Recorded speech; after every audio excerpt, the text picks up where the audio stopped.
Գիտես, եթե մենք նայենք մեր կյանքին սիրելիս, այնքան գոհանալու, այնքան շնորհակալ լինելու տեղեր կգտնենք։ Հաճախ անօրենը կենտրոնացնում է մեզ նրա վրա, ինչ չունես, ինչ չունես, ինչ չունես, ինչ չունես, ինչ չունես։ Բայց ես այսօր ուզում եմ Սուրբ Հոգու զորությամբ մենք գնահատենք այն ամեն ողորմությունը, ինչ որ ունենք։ Այսօր աշխարհի վրա շատ մարդիկ տան,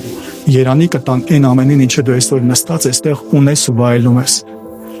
Դու այսօր միգուցե մտածում ես, փողը չի հերիքում նոր տարվա այս առևտուրին։ Սերես մարդ կա, այսօր ընդհանրապես առանց հաց ուտելու է քնելու։ Ու երևի դա իր 4-րդ օրն է, որ առանց հաց ուտելու է քնում։ Այսօր մենք այստեղ նստած ենք ու մի քիչ շոկ է, մեզի տհաճ ենք զգում, ասում ենք, տարածքը շոկ է։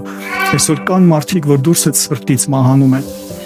Ուզում եմ այսօր անօրենի սուտ, անօրենի կեղծիքը, որ մեզ կենտրոնացնում է դժգոհ սիրտ ունենալու, այսօր դա փոխվի, դա փշրվի։ Ունեցիր շնորհակալ սիրտ։ Գոհացի, գոհացի։ Գոհությունը բերում է զորություն, գոհությունը բերում է հրաշք, գոհությունը բերում է բազմապատկում իմ ու քո կյանքում։